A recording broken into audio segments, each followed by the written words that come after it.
안녕하세요. 3차시 수업을 시작하겠습니다. 아마 이번 학기 마지막 차수 수업이 될 것 같습니다.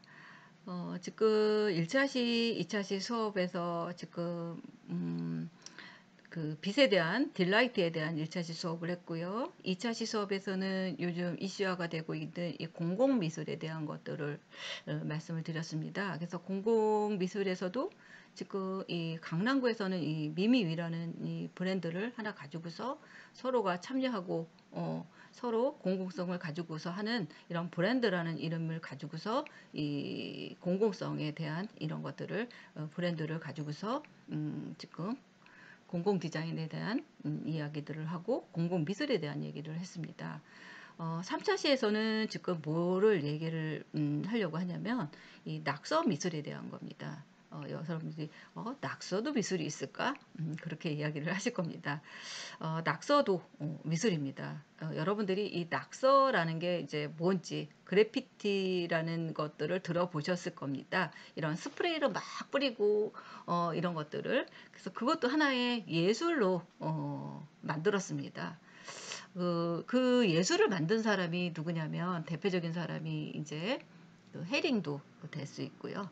그런 작가들 한 3명들이 이제 나오는데요. 그거에 대해서 지금 하는데 일단은 이 낙서 미술이라는 게 뭔가 그것들을 좀 한번 여러분들한테 알려드릴 필요가 있어서 이런 그 낙서 미술에 대한 것들을 이야기를 해드리고요. 그림을 이것들을 하는 이유는 뭐냐면 그림을 아주 잘 그리는 것만이 예술은 아니라는 얘기입니다. 그 얘기는 뭐냐면 이런 그 아이디어 이런 아이디어나 그런 그 이슈화가 될 수 있는 이런 그 철학적인 이런 것들이 같이 들어가야 된다는 거죠.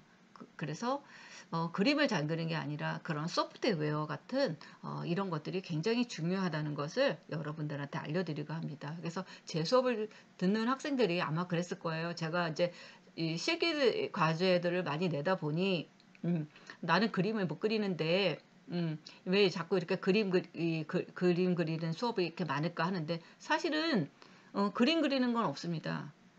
이거는 그 예술을 하는 사람들뿐만 아니라 모든 사람이 할 수 있는 그런 것들에 대한 미술 수업이었으니까요. 그리고 그림을 제가 막 그리는 것들을 못하면 오리거나 아니면 붙이거나 컴퓨터 작업이나 자유롭게 하라고 했습니다. 그거는 뭐냐면 그림이 예쁘고 잘 그리는 것도 중요하지만 어떤 컨셉으로 어떤 이 주제를 가지고 어떤 사고로 어떤 목적과 이것들을 했느냐가 굉장히 중요하다는 거죠. 그래서 이제 그런 것들에 대한 것들을 하려고 하고요. 또 이 낙서 미술이라는 것을 여러분들한테 이야기를 해드리는 거는 나는 그림을 못 그리니까 나는 이런 것들을 굉장히 이런 미술을 좋아하지만 난 그림을 너무 못 그려. 그거랑은 상관없다는 얘기죠. 그림을 못 그려도 내가 좋아하거나 나는 이쪽으로 계속 가겠다고 하면 그거는 할 수 있다는 거죠. 그래서 여러분들이 좋아하는 것을 하셔야 된다는 얘기입니다. 이 낙서라는 거, 낙서는 이렇게 간단한 이 스크래치 표현에서부터 정교한 벽화에 이르기까지 다양한 종류가 포함되어 있는 것을 우리는 이제 낙서라고 하죠. 특히 이런 현대의 에어로졸, 스프레이로 이렇게 뿌리는 거 있잖아요. 그것들이 이제 그라피티라고 합니다. 그래서 이 이탈리아에 있는 그라피티 뭐 이렇게 이름을 부르기를 하는데 우리는 이제 대부분 이제 낙서라는 얘기를 하고 그라피티라는 말을 많이 씁니다. 대부분의 나라에서는 이 그라피티를 소유자 없이 하는 이런 것을 그리게 되면 재산 손해로 처벌을 받거나 이 예술 문화의 파괴, 이 반달리즘이라고 이제 여겨졌습니다. 한편 이 그라피티는 사회, 정치적인 메시지를 전하기 위한 수단으로 요긴하게 쓰이기도 했습니다. 이 그래피트 다 같은 얘기입니다. 그래서 이 온라인상에서는 이 그래피트 아트라는 것들이 뭐 이슈화가 되기도 했었고요. 그래서 그래피티 뭐 다 같은 얘기예요. 이 긁다, 긁어서 색이다. 그래서 이런 스프레이 있잖아요. 분무기. 이렇게 이걸로 그려진 낙서 같은 문자나 그림을 뜻하는 말입니다. 그래서 보통은 스프레이 칸 아트라고도 얘기를 하고요. 또 유럽에서는 이런 것들을 거리의 예술, 스트리트 아트라는 이런 것들을 이야기도 합니다. 그래서 결국은 낙서 미술, 그래피티 아트, 뭐 스프레이 아트, 거리의 예술 다 같은 의미로 보면 여러분들이 그런 것들을 같이 이해하시면 될 것 같습니다. 현대 이 그래피티는 1960년대 말 미국의 필라델피아 이 콤브레드와 쿨월이라는 이런 서명을 남긴 인물로부터 시작이 됐고요. 뉴욕의 브롱크스 거리에서 낙서화가 범람하면서 본격화됐습니다. 처음에는 이런 반항적인 청소년들과 흑인, 그 다음에 푸에르토코인이라는 이런 소수민들이 주도를 했고요. 이런 분무기 스프레이 형식의 이런 페인트를 이용을 해가지고 채색을 하고 또 이렇게 격렬한 이런 에너지를 지닌 이런 속도감 있고 도안화된 이런 문자들을 거리의 벽에 막 그려놓았습니다. 이것들이 즉흥적, 충동적이고 장난스럽게 이런 상상력이 넘치는 것들이 있었다는 거죠. 그래서 이런 그래피티가 도시의 한때는 골칫거리가 되기도 했었고요. 또 이것들이 현대 미술로서 자리 잡은 것은 누구 영향이 컸냐면 이렇게 바스키아 장미셀 바스키아라는 사람과 키스 헤릭의 공이 컸다고 합니다. 이런 그 이 두 사람이 이런 영향을 봐서 이게 하나 예술로 형성이 됐습니다. 이 벽이나 바닥 등에 그리는 그림을 우리는 이제 그래피티라고 부르죠. 처음에는 이렇게 거리에 낙서가 많아지면서 심각한 도시 문제로 떠오르기도 했지만 이런 독특한 기법, 뛰어난 상상력, 또 사회적 이런 메시지를 담은 그림 등은 점차 인정을 받으면서 이런 거리 예술로 주목을 받게 됐다는 거죠.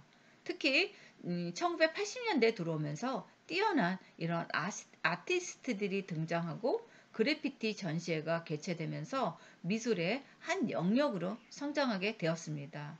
국내에서는 이런 힙합 문화의 대중화와 함께 그래피티가 알려지기 시작을 했었고요. 각종 이런 인테리어, 방송, 행사, 공연, 공공벽화 등 다양한 곳에서 이런 수요가 발생하면서 이런 그래피티 아티스트들이 직업인들이 본격적인 활동을 하는 발판이 되었다고 합니다.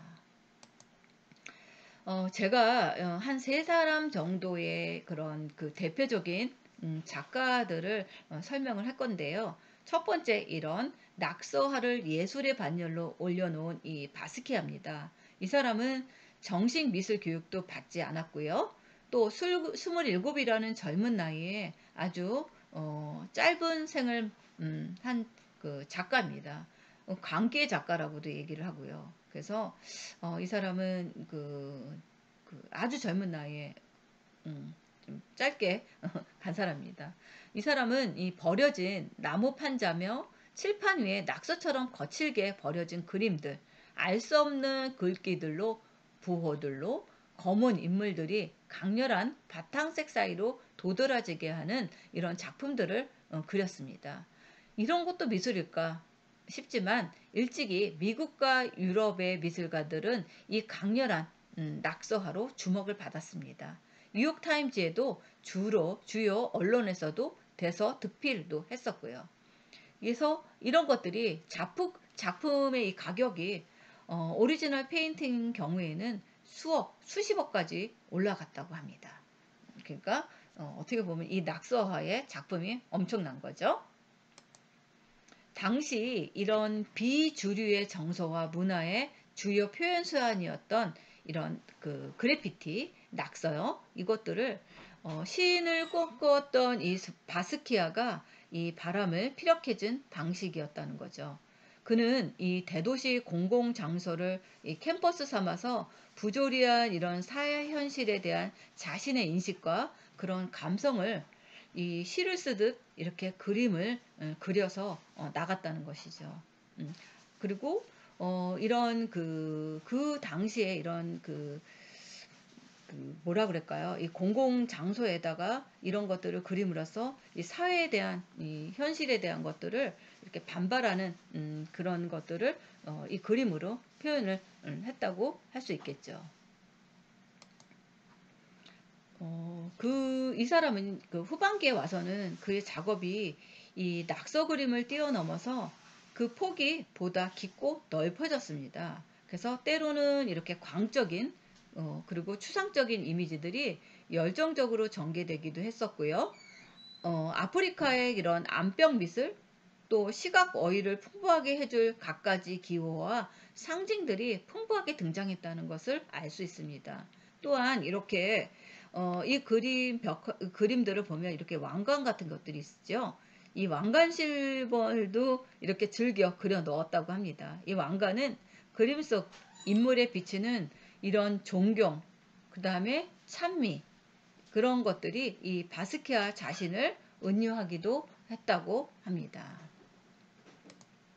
이 바스키아의 그 말기 작품은 굉장히 우울하고 상처받은 어두운 인물이 자주 등장을 하고요.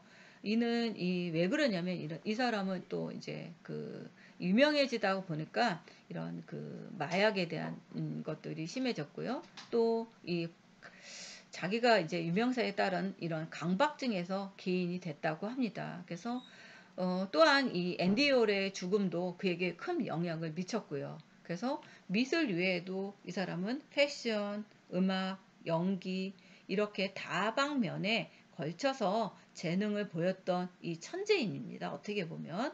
그래서 이런 천재는 이런 인간 존재의 불가성 한 이런 잠재적인 위협에 대해서 강박적으로 번뇌한 끝에 결국은 약물 중독으로 27세의 나이에 생을 마감을 했다고 합니다. 그래서 이런 바스키아에 대한 작품을 우리가 이런 낙서를 통해서 작품들을 보았다고 합니다.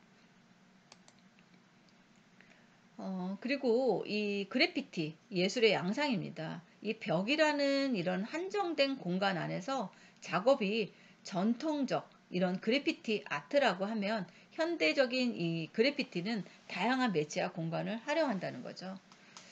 이 프랑스에서는 그래피티를 흔히 거리 미술 혹은 도시 미술이라는 말을 할 정도로 굉장히 이슈화가 됐다고 합니다. 엄밀히 따지면 현대 그래피티는 거리 미술적 성격과 이런 도시 미술적 성격을 모두 지닌다. 그래서 모두 거리와 이 도시라는 이런 공간을 특화시켜서 부르는 용어라고 합니다. 그래서 그래피티의 예술을 우리는 거리 미술, 도시 미술이라는 아트 우어반 스트리트 아트라는 그런 이름들을 가지고서 이렇게 불려지기도 했다고 합니다. 이게 이제 벽에다가 이렇게 그래피티 라이프라는 말을 쓰면서 이렇게 장식을 했습니다. 이 현대 미술사 속 이 그래피티 아티스트를 보면은요, 이런 암벽화에서 시작해서 현대에 와서는 이 스프레이 아트로 이어지기도 하고요. 소외받은 계층의 이런 커뮤니케이션 수단으로 대중들의 이런 정치적인 일상과 혹은 프로파간다의 의미로 재평가되면서 현대 미술의 한 부분을 차지하게 되었습니다. 또 이처럼 이 그래피티는 시대를 반영하는 하나의 표현으로 역사적인 의미를 지니기도 했었고요. 그래서 이렇게 스프레이를 뿌려서 그림을 그리기도 하고 이런 타이포적인 이 글씨로 해서 이슈화로 해서 이렇게 그림을 남기기도 했습니다.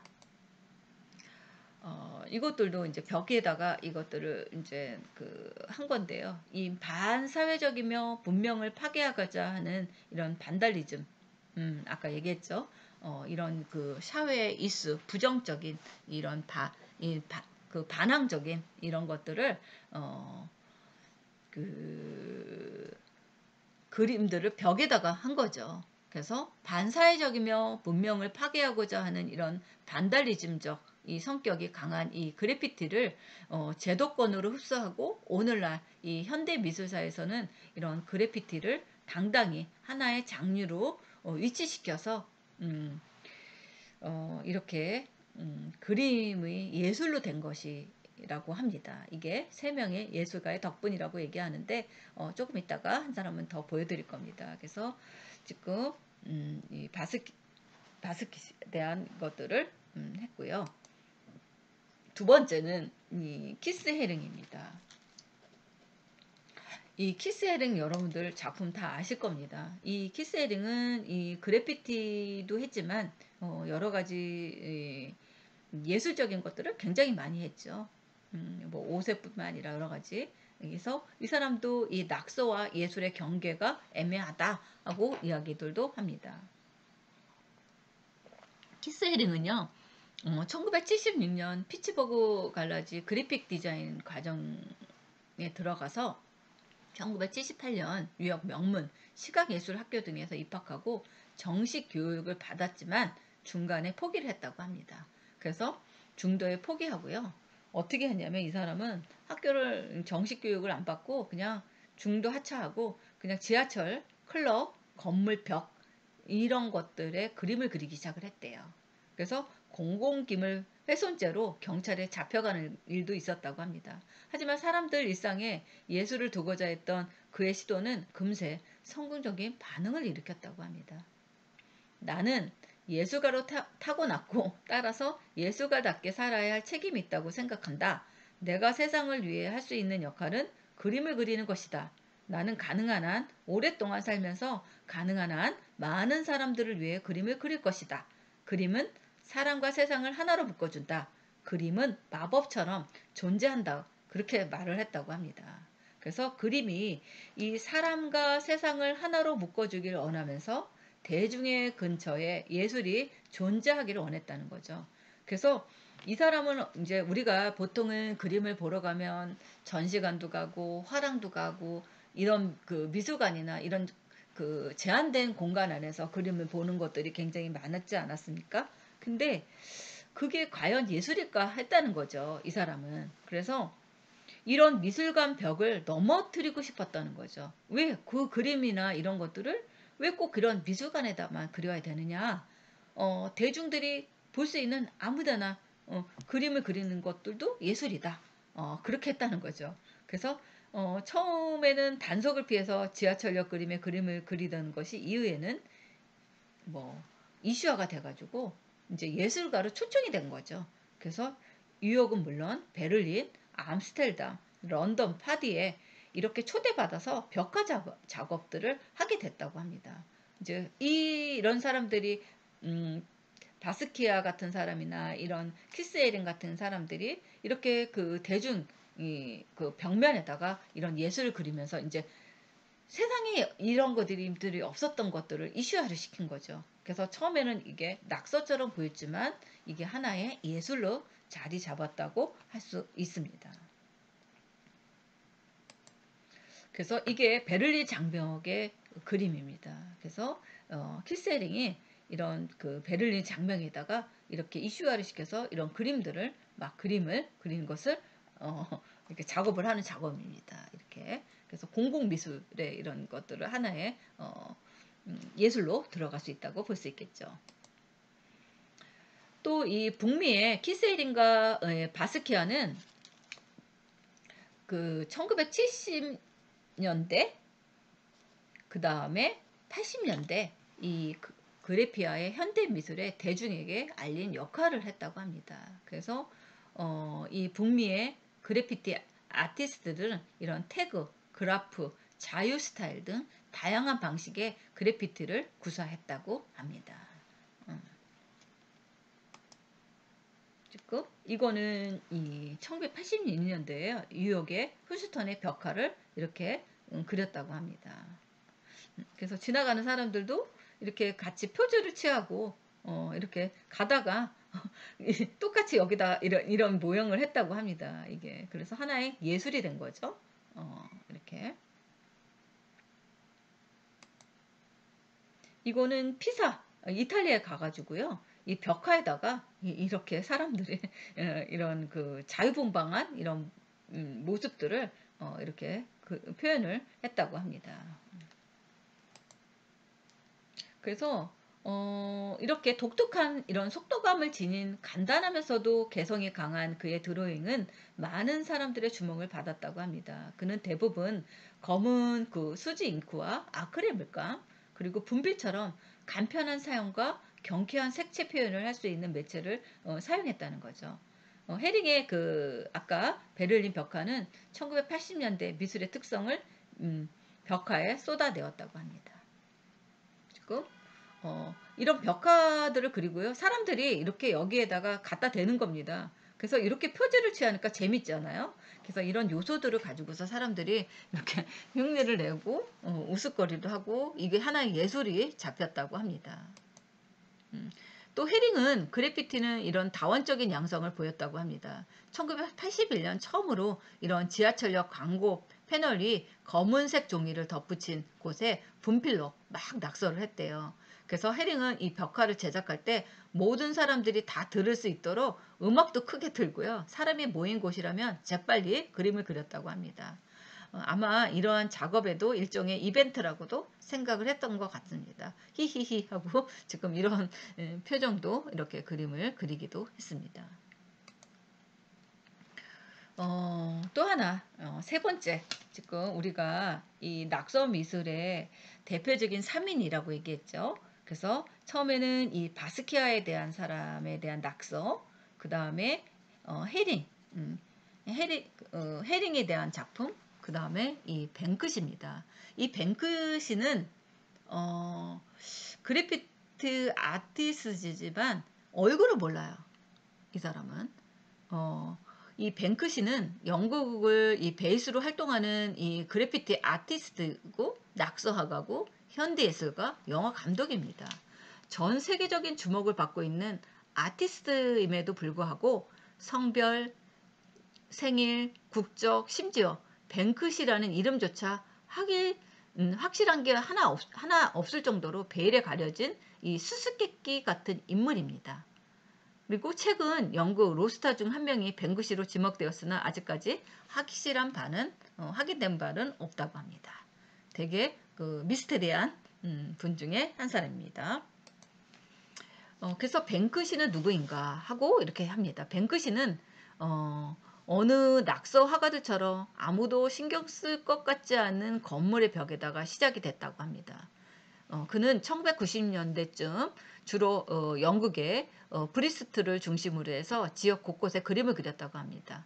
그리고 서명도 저작권도 없는 거리 그림들은 잠깐 행인들의 시선을 빼앗기며 거리 예술의 역할에 충실했다고 합니다. 그러나 특별한 점은 뱅크시가 다녀간 벽에는 알록달록하고 화려한 페인팅만이 아닌 누가 봐도 선명하고 묵직한 메시지가 있다는 것이죠.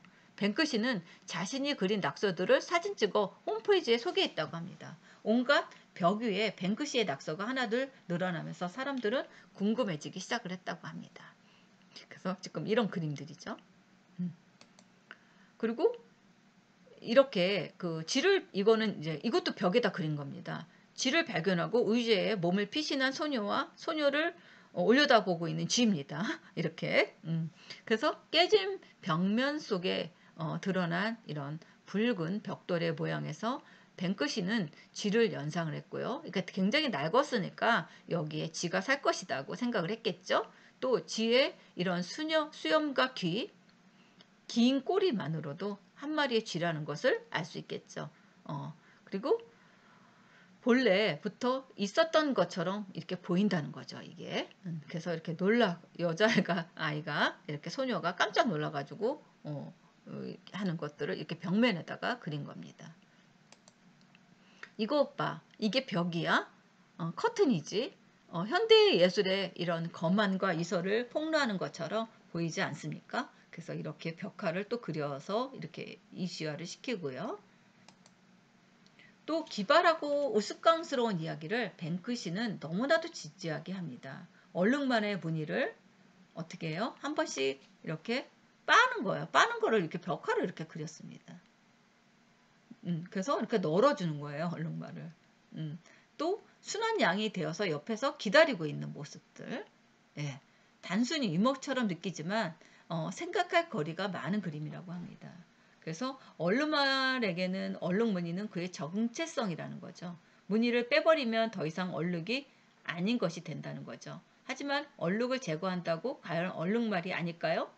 우리는 많은 무늬를 지니고 살아간다는 거죠. 사람들은. 그래서 소위 정체성이라는 이런 무늬를 말하는 것입니다. 그 무늬를 말할 때면 뭐 피부색, 성별, 키, 학벌, 출신 이런 것들을 다 제거하면 과연 우리에겐 무엇이 남을까요? 우리는 누구일까요? 하는 이런 정체성에 대한 것들을 해준다는 거죠.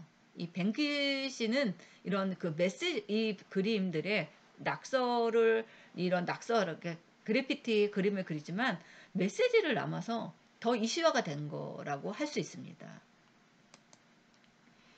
이거는 이 뱅크시가 분리 장벽에 대한 대표적인 그래피티입니다. 그래서 이 장벽이 분리되어 있다는 이런 메시지들을 주고자 이렇게 또 이런 벽화에다가 이렇게 그림을 그렸습니다. 이것도 그래피티 그 아티스트로 널리 알려진 뱅크시의 작품입니다. 지금 이렇게 잘려 있죠. 벽면에. 예. 이것도 벽면에 이런 그 불이 나고 애가 이렇게 눈을 받으면서 하고 있는 이런 장면의 모습들이 있습니다. 그러다 보니까 우리나라에도 그 이후에 1990년대 우리나라는 지금 그 이후에 왔습니다. 그래서 홍대 거리를 예술로 채우는 이런 그래피티 아티스트들이 유행이 시작이 되었고요. 그 이후에요. 우리나라에서도. 그 다음에 아까 2차 시에서 보여준 이런 이하 벽화 마을의 벽화의 예술 이런 벽화 마을들이 많이 이슈화가 되기 시작을 했습니다. 그래서 이렇게 벽화 마을이 생기고 또 이거는 뭐냐면 이 그 롯데월드 이게 몇 년 전에 이런 그 지하 1층에다가 이런 스트리트 노이즈라는 이 거리의 소음이라는 전시회가 한번 올렸습니다. 이게 근데 이 전시 작품에 이런 물감들까지 같이 놓여 있었대요. 근데 이 대학생들이 여기다 그림을 그린 거예요. 이렇게. 근데 이 그림 작품이 5억 원대에 달한다고 합니다. 그래서 이 대학생들이었어요. 대학생들은 여기다 해도 되는 건 줄 알고 했었다고 합니다. 이게. 근데 이게 고의성이 없어가지고 뭐 벌금을 내지 않았다고 하고 이 측에서 그 롯데월드몰 측에서 이것들을 배상을 했다고 합니다. 예, 아무튼 이거는 이제 존원의 그래피티의 작품인데 검은색 요게 이제 훼손된 작품입니다. 근데 사람들이 지나가다가 몰랐대요. 아무도 이거를 의식하지 않았고 오히려 이것 때문에 더 작품이 산다 막 그런 얘기들도 있었습니다. 그래서 한때 이런 이슈화가 된 적이 있었습니다. 그리고 이렇게 벽화에다가 이런 그림 2차 시에서 보여준 것처럼 여기서도 이런 벽화의 그림들을 이렇게 이슈화하고요. 이것도 아까 3차 시 2차 시에서 보여준 것들도 같이 보여주고 있습니다. 그래서 이것도 마찬가지로 이렇게 그림을 그려서 이런 그 낙서라고도 하기도 하지만 뭐 어떻게 보면 이 공공미술도 되고요. 그런 것들이 그래피티도 될 수 있다는 것을 얘기하고 있습니다. 네, 그렇게 해서 여러분들 1차 시, 2차 시, 3차 시를 걸쳐서 지금 뭐 빈라이트에 대한 얘기, 그리고 여러분들 시간 되시면 한번 관람하러 가시고요. 또 우리가 이런 공공미술에 대해서 이런 공공성에 대한 얘기, 이 공공성을 어떻게 봐야 될 것인가에 대한 공공미술에 대한 얘기들을 다뤄봤고요. 3차 시에서는 이런 낙서미술, 그래피티라는 이런 예술을 끌고 온 사람, 그 낙서가 아니라는 거죠. 그래서 이런 바스키아나 키스헤링이라든가 아니면 지금 얘기했던 이 방크시 이 세 사람의 공이 커서 이게 하나의 현대 미술의 이게 대중 속에 나타나는 이런 것들이 됐고 이것들을 계기로 해서 우리나라에도 이런 벽화 이 그래피티의 그 홍대에서 나타난 이런 벽화 그림과 이런 벽화의 마을, 거리 이런 것들이 형성이 되었다는 것을 알 수 있습니다. 예, 여러분들 한 학기 동안 수고 많으셨고요. 오늘 수업은 이렇게 해서 종강하는 수업으로 마치겠습니다. 여러분들 한 학기 동안 수고 많으셨습니다. 감사합니다.